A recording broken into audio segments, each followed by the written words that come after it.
Hi everyone, how are we all doing today? My name is Jure and I'll be taking you through another GT Sport race video. Before we dive right into it, to everyone new to my channel, welcome along. Don't forget to hit that subscribe button down below if you like the content, and make sure to hit the bell button as well to get notified on any new uploads. For those that aren't new though, welcome back again. So let's get started. We jump on board in qualifying, and as you might have noticed, we have a very well-known player in this lobby as well. Those that play, or at least follow GT Sport, will probably know who I'm talking about. And I have to disappoint you right away, there were no major incidents involving that said player. I know a lot has been said about him, but he's not the main focus of this video. It was just interesting to see him in the lobby. As we come round the final corner, probably the hardest corner on this track, which is the Infield B at the Blue Moon Bay Speedway track, we're getting close to the end of our best qualifying lap. The laps in these cars are quite short here, relatively speaking, and let's see where our effort puts us on the grid. For now, it looks like we'll be starting in 11th place, and as the qualifying comes to the end, we do stay in 11th, which isn't that bad considering this was the first time I came across this track since I started playing. I'll leave you to the Nations Cup intro now, and we'll talk about the details of this race in a few moments.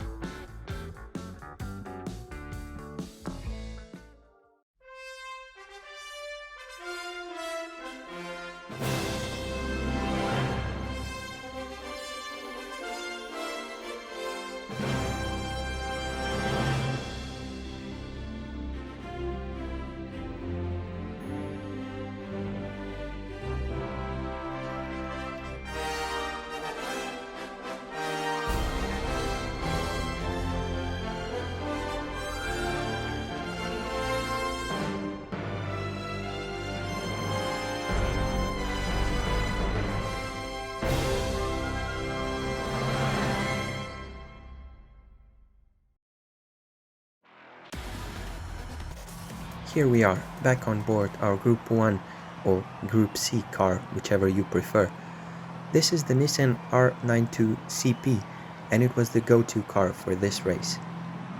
As we set off for this rolling start, putting traction control on 1 to help us with the start on these cold medium compound tires.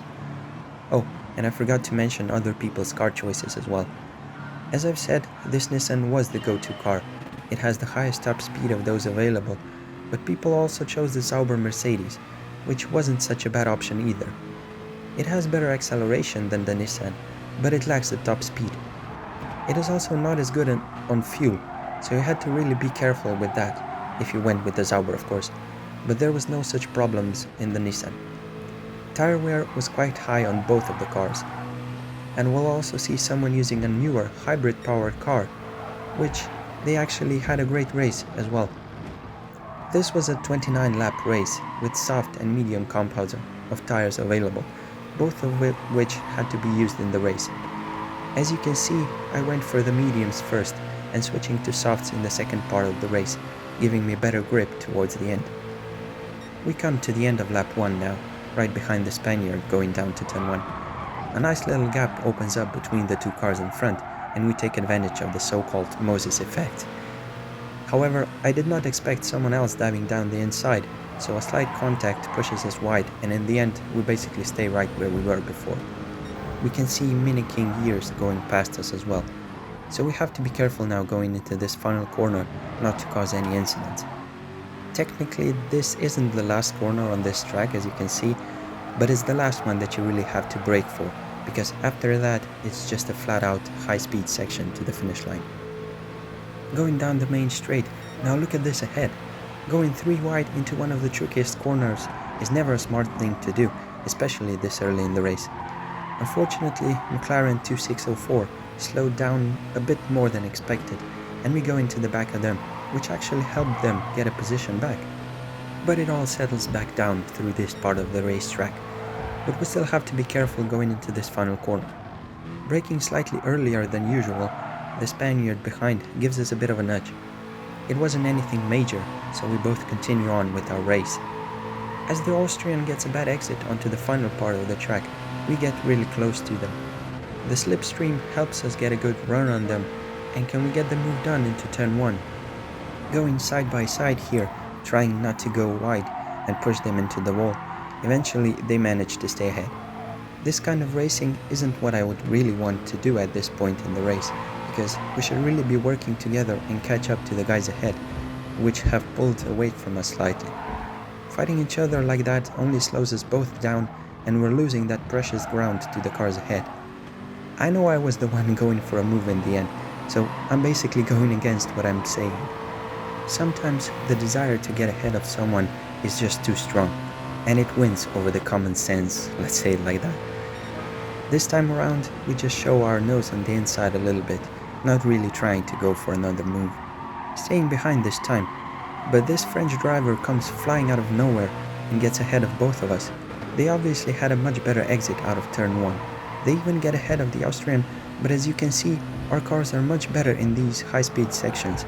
But this could really quickly turn into a disaster in the final corner going too wide through there.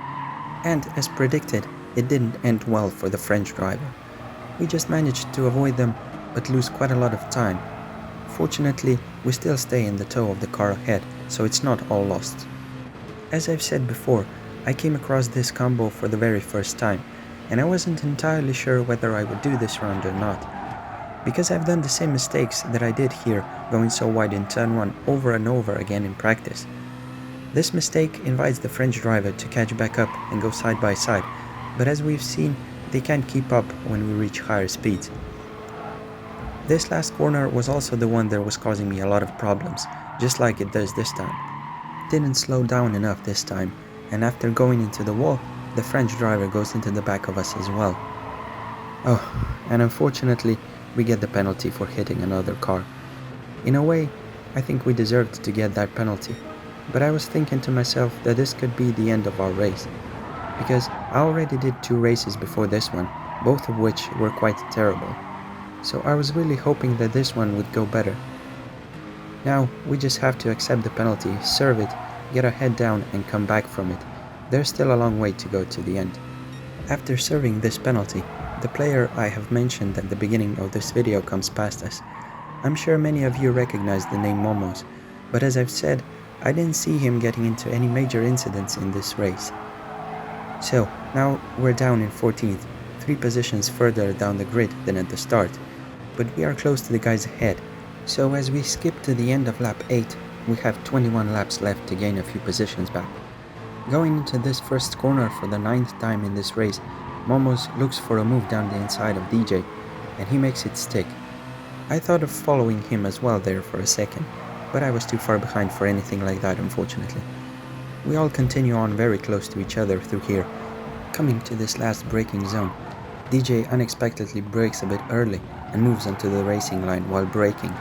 I tried avoiding them as best as I could, but we do touch, and on the exit of this corner, DJ goes into the wall and it bounces him off weirdly, straight into us, and this is the second mistake of this race, where I thought that it's only going to keep going downhill from here. But the race isn't over yet. As much as it can go from bad to worse now, it can also get better if we get back into the rhythm and put some good laps in. We're now going around the final part of lap 13. DJ gets the exit slightly wrong, and you can clearly see that gear change delay in these cars. We didn't have to go down to second gear to get going again, so that gave us a good run on DJ. We can see people with soft tires going in for their pit stops now, and since we have a clear track ahead of us, we should really put some quick laps in, even though the tire wear is quite high at this point already. But I felt like the worse the tires got, the better my driving became. Weird, but it sure felt like it. Coming to the end of Sector 1, we post our best sector time, which only proves my point. I had a lot more pace in me than I've shown so far. And now, as we skip ahead to the end of lap 17, when it was time for us to go into the pits as well, to put on a fresh set of soft tires to get us to the end of the race. We come into the pits in second place. How great it would be if this was the end of the race actually, but unfortunately it's not. We still have 12 laps left to go. Insane speed of the pit crew sends us right back onto the track. And where are we going to come out? We briefly stay in 13th position, but McLaren 2604 comes flying past us to push us down another position. To be fair, I have seen them coming, so I rather lift it off a little bit and let them get ahead, not to cause any accidents coming out of the pits. We did lose some time with it, but we're on the better tires now and will probably be able to overcome that time loss anyway. I was speculating that we're all on the softs now, but my tires were brand new and those in front might have pitted at least a lap or two sooner, so even though the difference might not be as obvious at the moment, towards the end of the race, that's going to be more significant. Going down the main straight in the toe of the car ahead, I was okay with that at this point. I knew we could work together and gain some time, but going around here, the Brit goes slower than expected, and I can remember thinking to myself in this moment, I wouldn't have tried going for such a dive down the inside. But I had so much more speed that before I even realized what was going on, I was already ahead. Setting our sights on another Brit, Mini King Ears, and the Italian in front of them now. On the map in the top right corner, we can see quite a big gap to the next car ahead then, so it looked like 11th place would be as high as we could finish in this race. Especially because we can clearly see that we have more pace than both of the cars ahead going through here. Not enough to go for any crazy lunges into any of the two proper corners, but still, that would be really dangerous to do. Like I said, it wouldn't really be smart to go for some silly move. That's also why we brake early here and back out, trying to get a good exit onto the straight and maybe get a move done with the help of the toe towards turn 1. But looks like that won't be necessary, as we get past Mini King Ears and the Italian goes into the pits. Moving on again to the beginning of lap 23, we just set our new personal best lap of this race. But let's take a look now if this one could be even better. Getting around the first corner perfectly and carry a lot of speed out of it. In a few moments time, we'll see what the first sector time says. We go purple with just over 3/10 faster. If you look at the left hand side of the screen, what's the fastest lap time? That would put us below 39 seconds, a lap time I have barely managed to get close in practice, with no tire wear and no fuel. I know it sounds weird saying that, but that's just how the game works, I mean not having fuel in the car. Take a look at the difference now. You've seen that I actually went through that last corner perfectly as well, and I really have no idea how I could have lost over a second compared to the fastest lap of the race. I know I have my theory, but I'll leave it to you to decide. Let me know in the comments below how do you think that's possible.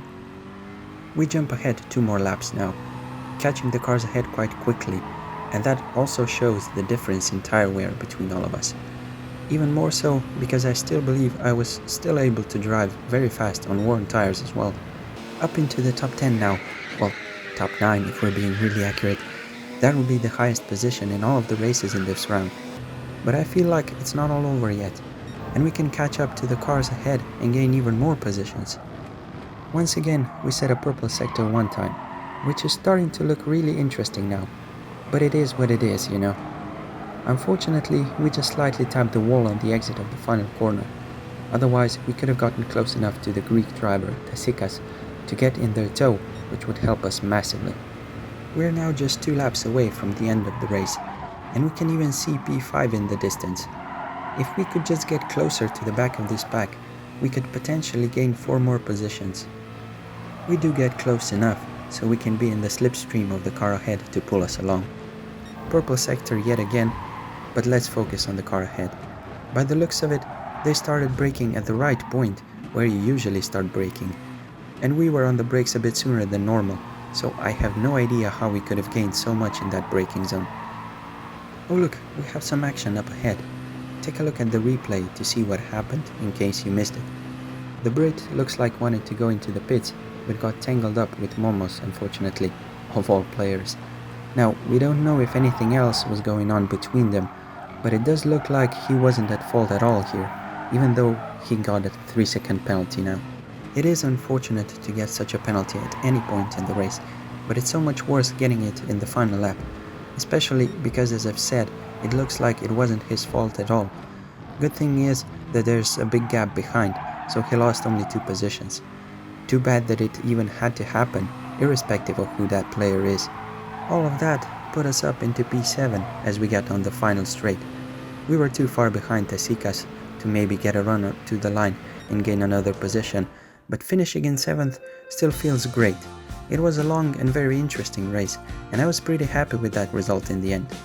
After those first 2 races, where nothing really went as it should, this race was great. I'm glad I decided to give it another go. So, that will be all from me for this video. If you enjoyed the content, please consider subscribing. It doesn't cost you a thing, but it would mean a lot to me. Make sure to hit the like button below as well if you liked this video, and I'll see you in the next one. Take care and goodbye.